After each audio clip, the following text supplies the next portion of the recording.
Jadi hadis itu ada istilahnya yang pertama matan. Matan itu redaksi. Bahasa Indonesianya redaksi atau isinya. Tadi yang dibacakan Pak Zainal itu matannya, isinya. Nanti ada istilah yang lain, rawinya siapa? Rawi itu orang yang meriwayatkan. Itu sudah bagus ya. Kemudian pada pertemuan yang kedua saya sampaikan juga yang masih terkait dengan niat, yakni hadis Abu Kabsyah, yakni ada keadaan 4 orang di mana orang itu bisa melakukan satu amal soleh mendapatkan pahala, dan orang yang kedua hanya berniat saja mendapatkan pahala juga. Kemudian yang ketiga orang yang beramal buruk mendapatkan dosanya. Yang keempat adalah orang yang tidak beramal buruk, dia mendapatkan dosanya dengan sebab niat saja. Hadis Abu Kabsyah. Pada pertemuan yang akan datang, Pak Zainal harus hafal hadis ini. Nanti saya kirim apa ya? Hadisnya saya ulangi. Innamal dunya li arba'ati nafarin. Dunia itu hanya ada pada 4 golongan orang. Arba'ina farin. Yang pertama abdin razaqahullahu malan wa ilman. Yang pertama adalah orang yang diberi harta yang banyak, kaya, wa ilman, dan ilmu agama. Wa yattaqi fihi rabbahu, dan dia dalam keadaan bertakwa kepada Allah. Wa yasilu fihi rahimahu, dan dia mengamalkan silaturahmi, menyambung silaturahmi. Wa ya'lamu lillahi fihi haqqan, dan dia mengetahui hak-hak dari harta itu kepada siapa saja. Ini keadaan yang pertama. Dikatakan oleh Rasulullah, wahada bi afdali manazil. Ini adalah keadaan yang paling utama. Yang pertama, sugih, kemudian dia bertakwa kepada Allah. Bertakwa saja sudah bagus, dirinci.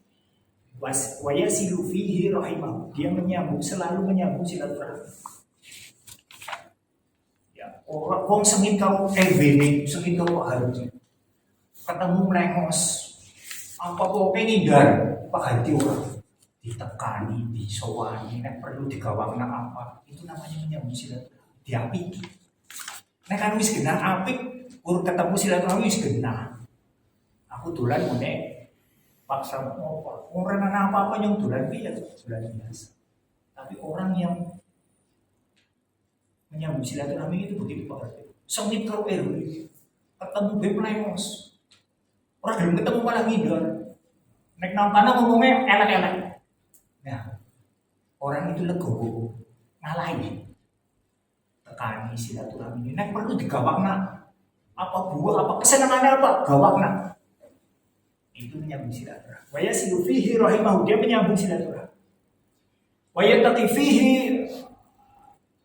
wa ya'lamu lillahi fihi haqqan. Dia mengetahui hak-hak. Sapa sing pantes diwehi, sapa sing ora.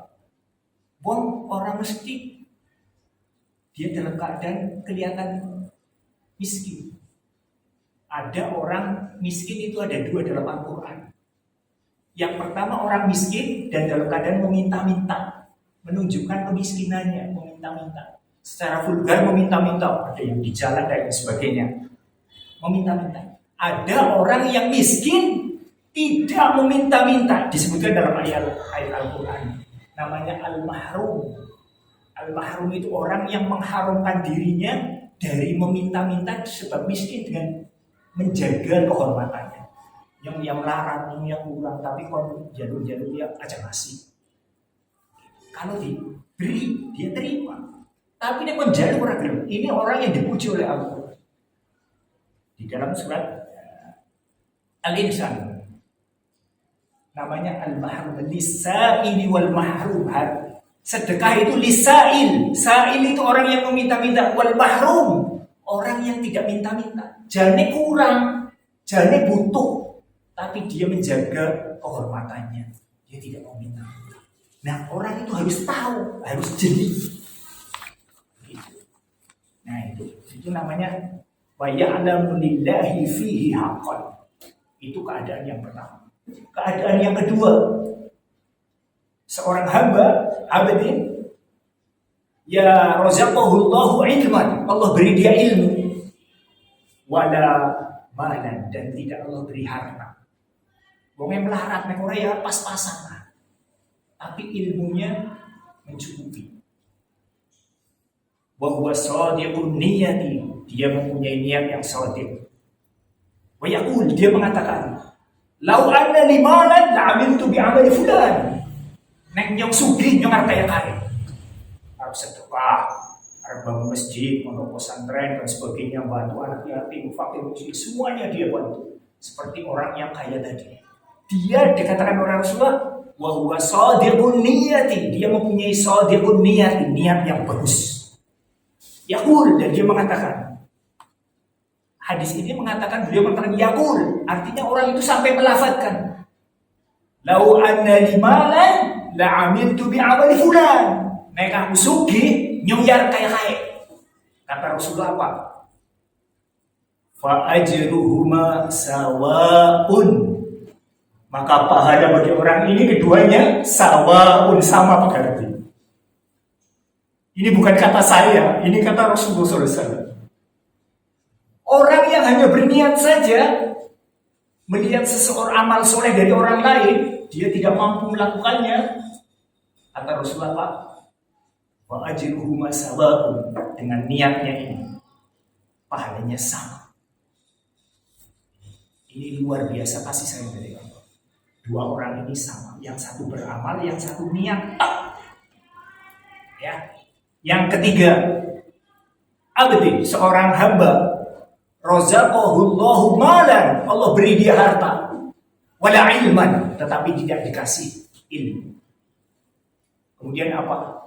Dia menghambur-hambur hartanya bi ghairi ilmi.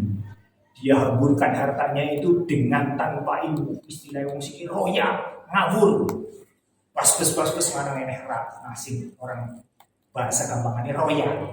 Royal itu kan pengertiannya negatif ya. Nah ini. Wala yattaqi fihi rabbahu, dia tidak bertakwa kepada Tuhannya. Wa yasilu fihi rahimahu, dia tidak menyambung silaturahmi. Wala ya'lamu lillahi fihi haqqan, dan dia tidak mengetahui hak-hak Allah maupun hartanya yang dia berikan kepada dia. Tidak tahu semua. Maka dia katakan orang ini royal, orang genah. Wa huwa akhbathil manazil, ini adalah sejelek-jelek keadaan. Orang yang ketiga, sugih hartanya akeh ngawur, royal sing ngawur ngarang anak-anaknya. Ini keadaan yang ketiga. Keadaan yang keempat, seorang hamba yang la yarzuqu malan wala ilman, ora duwe harta, ora sugih, ora duwe wala ilman, ora pinter, ngawur, bodoh, wala ilman. Ya, jadi lam yarzuqullahu malan wala ilman, Allah tidak beri kepada dia harta dan tidak pula ilmu. Ya, maka ini adalah keadaan yang seburuk-buruk keadaan, dan dia otomatis ya wala yattaqi fihi rabbahu, seperti tidak bertakwa, tidak nyambung silaturahmi, tidak mengetahui hak. Maka kata Rasulullah, wa wizruhuma sawaun, keadaan ini dosanya sama. Yaqul, dia mengatakan, lau anna walau anni malan fa'amiltu bi amali fulan. Nek aku sugih nyong ya royal kaya. Lau anna li malan fa'amiltu bi amali fulan. Ucapannya sama. Nyong anggar sugih duwe harta, duit, nyong ya kaya, tapi kaya ini semua rapi. Wa bizruhuma sawaun, maka dosa orang ini sama orang yang ketiga dan yang keempat, sama dosanya. Ini hadis yang ketiga. Saya akan sampaikan hadis yang keempat, masih terkait dengan niat juga ya. Hadis ini ada di dalam Bukhari Muslim, ada, dan ada sebetulnya di dalam Arba'in Nawawi juga. Hadis yang ke-37, hadits sabi' wa thalathun, hadis yang ke-37. Walaupun ke-37 tapi berkaitan dengan hadis yang pertama, maka saya gabung menjadi pembahasan pada hadis yang pertama ya. Ini Arba'in Nawawi, nanti Pak Zainal beli terjemahnya, satu buku kecil ada. Ini Sahih Muslim saya bawakan. Kenapa saya bawakan? Bahwa seluruh ini ada kitab hidup ada di sini. Ini ilmu itu. Nah, jangan sampai seseorang itu berbicara agama tanpa ada sandaran dari mana, itu jangan sampai ya. Nah, ini ada di dalam hadis yang ke-37. Saya sampaikan pada pembahasan hadis yang pertama karena terkait dengan niat ya. Di dalam Sahih Muslim juga ada di dalam Kitabul Iman ya. Hadisnya sangat menarik sekali ya. Saya bacakan ya. Hadisnya diriwayatkan oleh Ibnu Abbas radhiyallahu anhu an Rasulillah sallallahu alaihi wasallam fima yarwi an rabbih tabaraka wa ta'ala. Di mana Ibnu Abbas ini keponakan Nabi, meriwayatkan dari Rasulullah SAW. Dia mengatakan apa?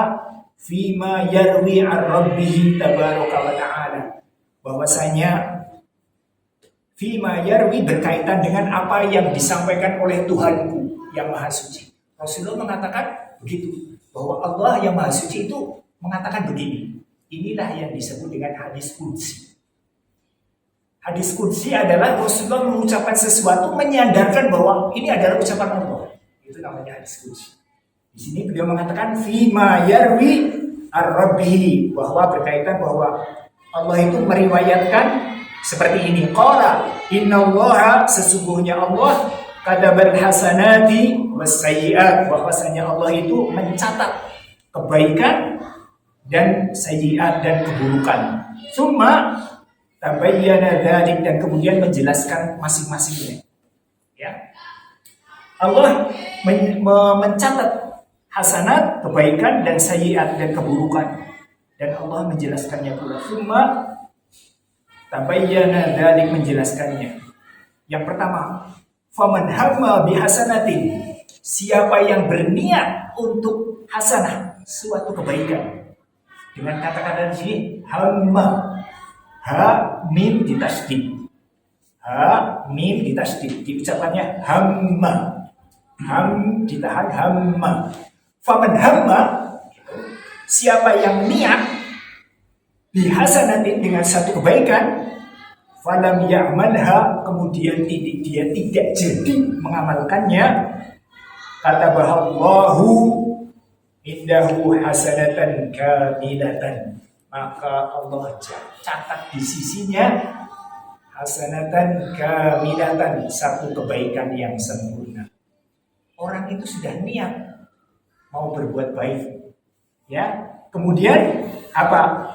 Dia falam ya'malha, orang sidang lakoni ya, kata bahallahu, Allah catat bagi dia indahu, di sisinya hasanatan kamilatan, satu kebaikan kamilatan yang sempurna. Ini yang pertama.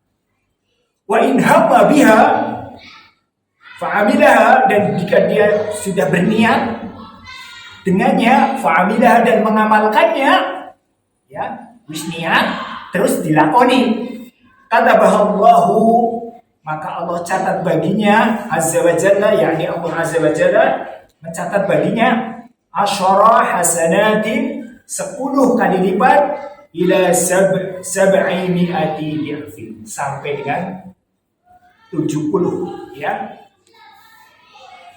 kali lipat, ila ad'afin katsirah, atau bahkan lebih dari itu. Allah lipatkan minimal 10 kali lipat atau bahkan berlipat-lipat ya. Orang niat kemudian terlaksana niatnya itu, Allah catat lipatkan 10, 70, 700 dan lain-lain, atau lebih dari itu ya. Ini rahmat dan kasih sayang Allah. Itu yang kedua. Yang pertama, niat saja, hamma, dengan berniat dia, kemudian tidak jadi mengamalkannya saja, dia catat hasanatan kamilatan, satu kebaikan yang sempurna. Satu kebaikan sempurna. Kemudian dia berniat mengamalkannya 10 kali lipat atau lebih dari itu, bahkan sesuai kehendak Allah dalam ayat yang lain ya.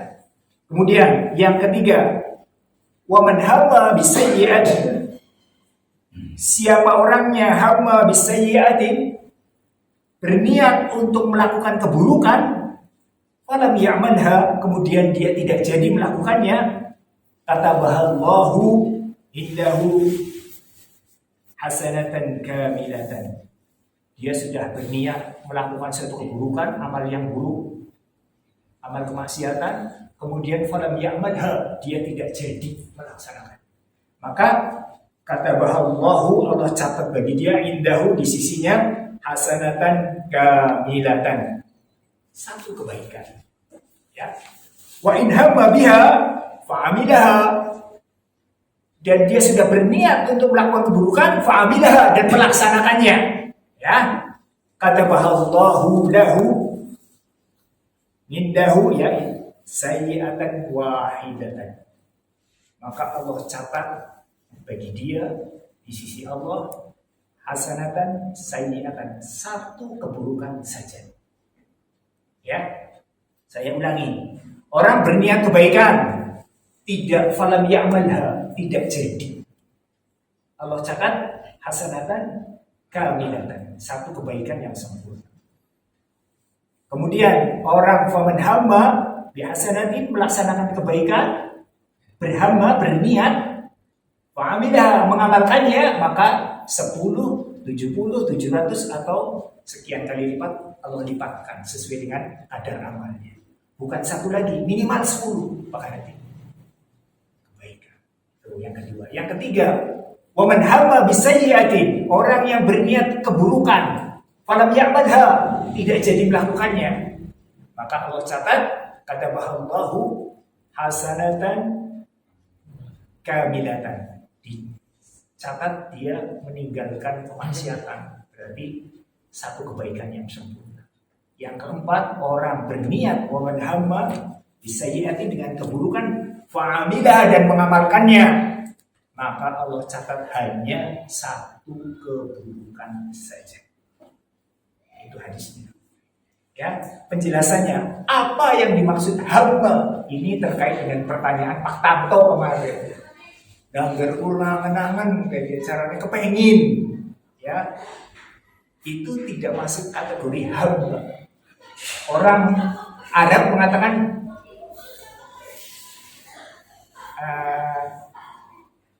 ada satu peribahasa, himmatur rijal tuzilul jibal.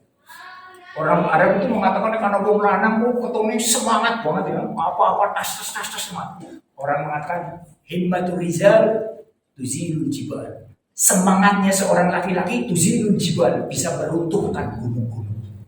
Jibal, gunung-gunung sing akeh kalah karo semangatnya wong lanang siji. Sing himmatur rijal. Maka dikatakan di sini himmah kuwi wong sing bener-bener semangat. Niatnya niat kuat, maka dikatakan himmatur rijal tuzilul jibal.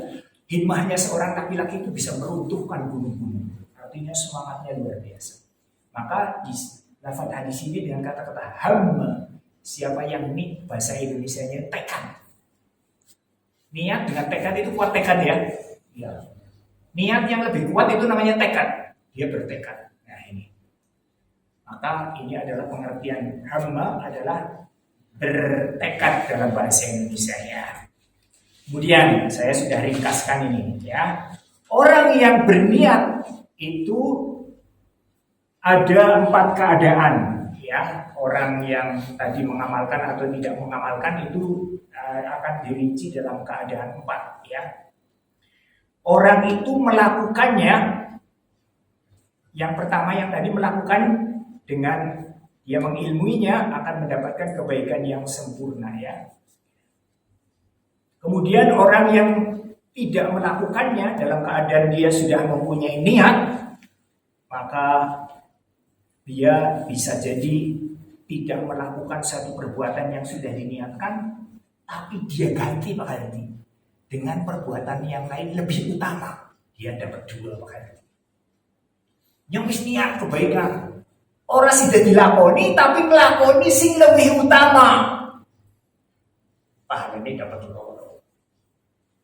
Bisa memberi contoh, niatnya ngelilir ya kurang witir, ya kan? Sidane malah sholat tahajud lengkap. Ya contohnya, niat sing pertama bisa itu niat sholat tahajud komplit, ya kan? Niatnya kurang witir dok. Bagus kan niatnya bagus. Orang lakoni witir tok malah diganti karo sholat tahajud komplit. Sholat tahajud komplit pengen tahu rinciannya ada apa ngerti? Rincian sholat tahajud yang komplit ya. Pertama itu sholat ringan dulu, khafifah, yang khafif, yang ringan. Kedua baru sholatnya. Nah, next sholat tahajud sing guru ngerti mulai langsung dandram. Pak Jenal maca jus songolikur langsung keliru. Rong rakaat dini Pak Jenal sing ringan. Surat sing pengen pemanasan. Rasulullah begitu. Ban kuwe nembedes. Nah, itu sholat tahajud yang lebih sempurna. Jadi sholat pemanasan dulu ringan. Nabi begitu. Riwayat dari Aisyah. Dia kalau mau sholat ke orang langsung. Sholat ringan dulu, orang rakaat kok cepat. Oh iya, pemanasan. Terus habis itu Al-Baqarah, Ali Imran, An-Nisa, dalam riwayat yang lain. Itu sholatnya Nabi. Terus witir. Nah, itu kami datang sempurna. Ya. Jadi, niatnya kurang witir tok. Lah, ngantuk be orang apa mending, turunannya angel. Nah, terus, lah, sholat baik sing ringan. Ya pancen lanjut sampai menjelang subuh barangkali terus witir rampung. Kami datang. Ini contoh. Ya, dia niatnya apik, malah orang dilakoni malah ngelakoni sing lebih apik. Nah, contoh lagi. Niatnya nunggu Jumatan bapak-bapak ya, arep maca Quran. Apik mbok wis tahiyatul masjid, ilmu khotibnya masih lama. Baca Quran. Nah, terus porsi dan baca Quran lah, baca sholawat baik. Ya. Membaca sholawat ketika hari Jumat itu lebih utama daripada membaca Quran. Baca sholawat baca Quran orang dilakoni, diganti sholawat, pahalanya juga. Contoh. Nah, dan lain-lain. Ya. Jadi orang tidak jadi melakukan, tapi dia ganti dengan yang lebih baik. Ini sempurna sekali. Keadaan yang ketiga. Orang yang tidak jadi melakukan amal soleh, tapi bukan karena apa-apa, karena malas, karena disengkekan sana bisa dirasida dan lain sebagainya. Nah, maka yang seperti ini dia hanya dapat kebaikan yang paling minim, niatnya tok, orang kamilatan tidak sempurna. Ya, Pak Jenal jane arep pengajian misalnya, ansane nyamper, Pak Jenal mangan-mangan yuk, gitu. Pengajian kalau mangan-mangan ya kena, tapi derajat pengajian kan lebih tinggi pahalanya. Nah, dengan sebab ini, maka Pak Zainal yang jadi niatnya ngaji, tapi tidak mangan-mangan sekedar mangan ya, maka digantikan dengan sesuatu yang tidak utama. Maka seperti dia sudah dapat niatnya saja ya. Jadi orang yang meninggalkan suatu kebaikan ada dalam dua keadaan. Kadang-kadang kalau diganti lebih baik ini lebih utama. Dia meninggalkannya saja tapi karena yang lain ya seperti itu, maka dia masih mendapatkan niatnya. Itu yang pertama. Yang kedua, orang mempunyai himmah atau semangat atau niat, maksudnya tekad untuk melakukan keburukan atau amal yang buruk atau kemaksiatan. Kemudian dia telah istilahnya mantap lah pokoknya. Dia tinggalkan dengan sebab karena takutnya dia kepada Allah. Ya, ini seperti halnya dalam satu riwayat tiga orang yang berwasilah dengan amal soleh. Salah satunya seorang pemuda disaingi nang bocah wedon ayu sugih kalau wis orang liyane. Jan bisa nglakoni. Terus dia ingat kepada Allah. Orang sudah nolak dengan sebab dia takut kepada Allah karena ini dosa. Nah, ini keadaan yang paling utama. Ini orang meninggalkan sesuatu karena Allah. Nah, ini dia mendapatkan kebaikan yang sempurna. Ya, dia meninggalkannya karena Allah. Seperti riwayat yang menjelaskan orang yang berwasilah dengan amal solehnya, ya ini seorang laki-laki yang diajak perempuan yang cantik, kaya dan sebagainya, dia tadinya akan mau, kemudian dia ingat kepada Allah dan dia menolaknya dengan sebab Karena Allah, inilah kebaikan yang sempurna, penolakan ini ya. Yang kedua, orang yang bertekad untuk melakukan suatu kemaksiatan atau amal yang buruk, ya, kemudian dia tidak melakukannya karena halangan, ya, maka dia dicatat dari sisi niatnya saja, dari sisi niatnya.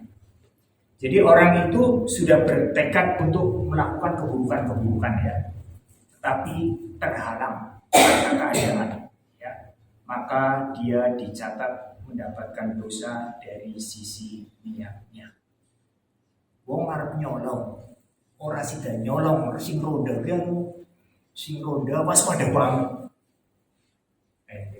Ini kan masih maling ini sudah sebagai target ya, apik banget gitu. Lah sing ronda awas banget, sing ronda awas banget. Dia tidak jadi melakukan pencurian itu dengan sebab bukan karena halangan-halangan yang seperti ini. Dia dalam keadaan dia berdosa karena sisi niatnya. Dia tidak mendapatkan pahala karena dia tidak jadi melakukan dosa atau kemaksiatannya dengan sebab yang lain. Gampangannya begitu. Wong arep nyolong wis ditarget. Sing roda jan ora patut bolak-balik bawa senter dan lain sebagainya. Ora sida. Ya. Dia tetap mendapatkan dosanya dengan walaupun tidak jadi melakukannya. Ini keadaan yang kedua. Nah, kemudian orang yang akan melakukan keburukan atau kejelekan dan sudah dalam keadaan istilahnya betul-betul melakukan apa-apa yang menuju kepada keburukan itu, tapi orang kelakon, maka dia mendapatkan kejelekan kamilatan, kejelekan yang sempurna. Jadi apa? Hadisnya apa? Hadisnya adalah al-qatil wal maqtul finnar. Orang yang membunuh dan yang dibunuh finnar, dua-duanya masuk neraka. Riwayatnya ini. Kemudian beliau dikatakan, "Qultu ya Rasulullah, hadzal qatil hadzal maqtul." Nek sing mateni yang wis paham, ya sing dipateni. Nah, itu begitu. Kan Rasulullah mengatakan, sing mateni kalau sing dipateni mlebu neraka kabeh. Terus sahabat mendengar itu kan bingung. Al-qatil sing bunuh ya yang wis paham. Wal maqtul sing dipateni iki kepriwe Rasulullah? Masa sing dipateni masuk neraka juga? Maka beliau menjawab, "Innahu kana harisan ala qadli sahibi." Sing dipateni ku ya luar pateni, tapi disita. Karena apa? Idzal taqo muslimani, ya. Karena beliau menjelaskan kronologinya. Idzal taqo muslimani, jika dua orang muslim itu bertemu bisayfihima dan dua-duanya menghunuskan pedang. Nah, itu kronologinya. Dua orang muslim ini bertengkar, dua-duanya adu golok. Bisayfihima. Loro-loronya kan golok. Rasulullah katakan, al-qatil wal maqtul finnar. Si mateni kalau si dipateni mlebu neraka kabeh. Ini keadaan orang yang bisa niat orang kelakon dengan sebab yang seperti ini, maka ini mendapatkan sayyi'atan kamilatan. Dosa ini full. Orang kurnian keburukan itu ayam lakoni mateni walaupun dheweke dalam keadaan dipateni. Ini riwayatnya. Al-qatil wal maqtul finnar. Yang membunuh dan yang terbunuh di neraka. Innahu kana harisan ala qadli sahibi. Karena apa? Dia itu dalam keadaan horizon. Yang karep armateni horizon iso di armateni, tapi malah kalah istilahnya, ketusuk duluan ya. Maka dia dalam keadaan sama-sama di neraka walaupun dalam keadaan terbunuh. Ini riwayat. Ya.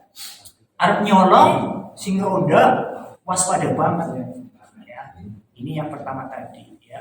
Ora sida. Nek singke jan wis dalam keadaan betul-betul haluannya kuat banget. Bisa duar nyekel golok pada badan. Nah ini dua-duanya mendapatkan keadaan di neraka dan mendapatkan keburukan yang sempurna.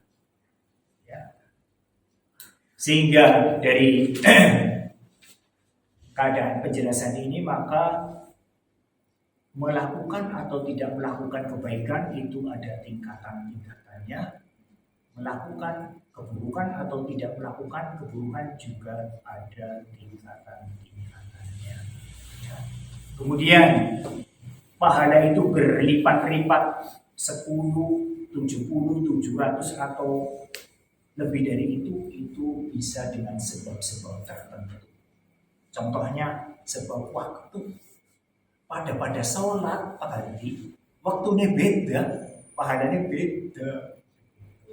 Tempat pada sholat wong lanang sholat nang rumah karo sholat nang masjid. Ya. Wong wedon sholat nang rumah nang pesolatan karo nang kamar, pahalanya beda. Karo nang masjid beda meneh, ya. Jenis amal, ya. Amal ini wajib atau sunnah. Nah, itu juga menentukan lipatannya bagaimana. Kemudian dilakukan bagaimana pelakunya. Amal itu dilakukan sendiri atau berjamaah. Itu juga pahalanya beda. Masjid sing jamaah lebih akeh, pahalanya lebih akeh. Salah satunya dari jumlah, dari waktu, ya, dari tempat. Salah seorang sahabat dalam satu riwayat kisah itu, dia kalau safar, kalau ada masjid lawas ke mampir salat tahiyatul masjid. Kur kepengen masjid kita di saksi yang akhirat yang salat tahiyatul masjid nangken. Tapi agar si masjid anyar-anyar orang gelem mampir. Itu menunjukkan apa? Salah satunya diambil pelajaran masjid yang utama salah satu adalah masjid sing lebih pertama. Hikmahnya salah satunya masjid kakaknya malah masjid bertarung-tarung. Masa kacek sekapling karena masjid banding ya. Kena kira beda Pak Gardi. Ya, masjid pun kacek sekapling karena adan kene mulai sholat karena komat. Kene nembe takbir tekan ruku komatnya rampung banget dawane banget alone demi komat. Iya, padahal kene imamnya alon misalnya. Ya, si makmum ora bener karena demi komat alon. Alon buat demi komat. Imamnya wis cepet alon. Mulai takbiratul ihram tekan ruku tekan ikdil tekan sujud komatnya rampung. Mau merah perlu apa-apa. Fatihah ora ruku suratan ora. Itu real. Sentosa nih gue. Kenapa? Sentosa sih. Jadi itu tergantung niatnya itu. Jadi masjid Husainan namanya masjid Biror. Jadi orang munafik kan bangun masjid buat tandingan. Dalam riwayat ini masjid disebut masjid Biror. Masjidnya mau tandingan masjid Nabawi itu disebut tandingan orang munafik jangan ini. Anu percaya. Zaman siki ya kayak gue belum pernah ada riwayat masjid speakernya seru-seruan. Itu terjadi zaman sekarang. Komat ya seru-seruan.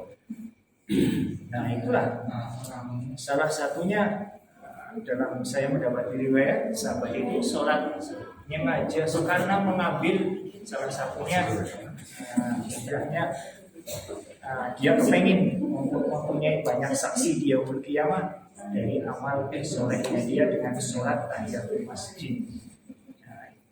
Termasuk berlomba-lomba dalam kebaikan orang gue. Ya kalau namanya sudah bersaing dalam sisi-sisi seperti itu tidak malah bersaing dalam keburukan. Kenapa kan orang belum jamaah ngemeh, kan orang belum jamaah anak, padahal pada orang Islam, ya kan? Sebabnya sebab fanatik ajari organisasi, ajari ormas.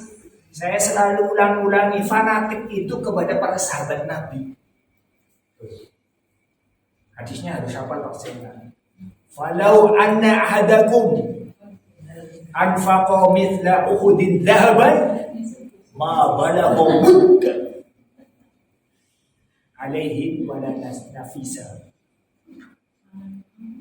Seandainya salah seorang dari kalian infak gunung Uhud emas kabeh, ma balagha mudda ahadihim.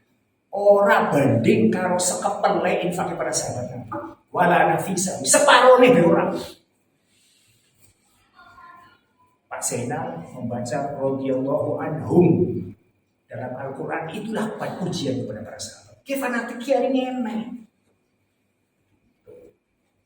Jangan fanatik kepada yang lain-lain sama itu ecek-ecek. Ya.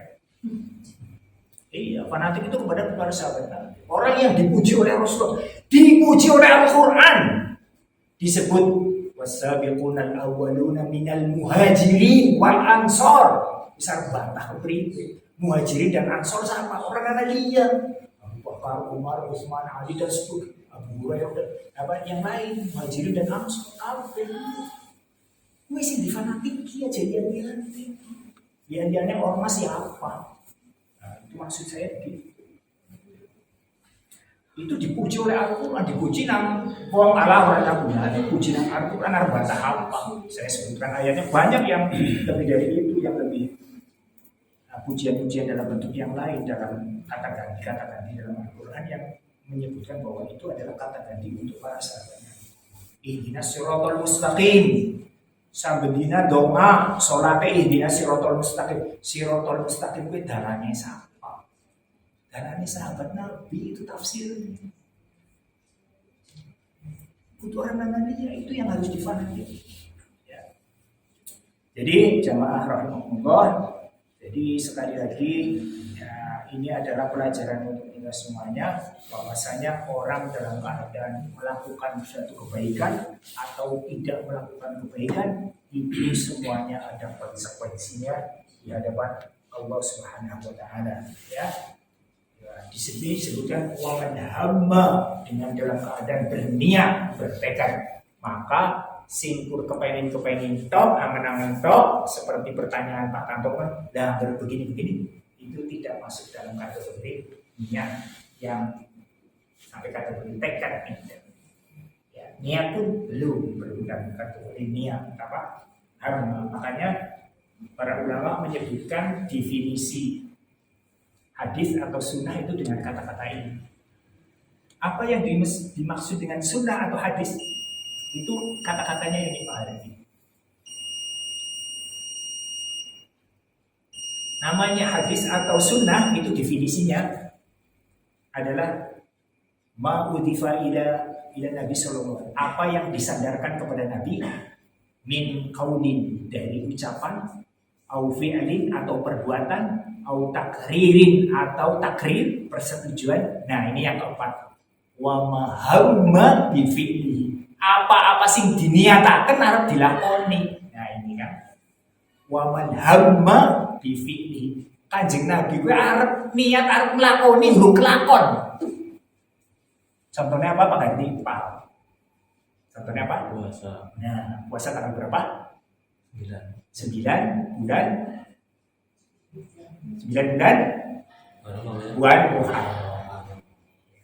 Jadi Nabi ketika dilapori puasa 10 Muharram, puasa surah, cara menjawab, gue dilapori, "Ki Yahudi ya puasa dina kiye." Sebabnya apa? Sebabnya Nabi Musa belah lautan.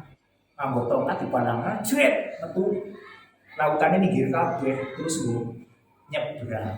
Gue tanggal 10 Muharram. Jadi wong Yahudi gue puasa tanggal itu. Lah Rasulullah dilapori gitu, wah nyong lebih berhak hari Nabi Musa. Tahun ngarep, nyong ngarep puasa tanggal 9 karo 10. Ini mengambil pelajaran bahwasanya amal ibadah dari orang Yahudi itu harus diselisihi, aja dikembali aja ini.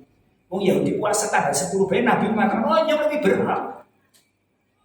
Nyong bubuk pada karo Yahudi pada puasa tanggal 10, nyong ngarep puasa tanggal 9 tahun ngarep. Tapi beliau kemudian wafat atau meninggal pada bulan Rabiul Awal, tidak sampai bulan Muharram. Ya, tapi beliau sudah mengucapkannya. Nah, ini makanya ucapannya sama dengan definisi.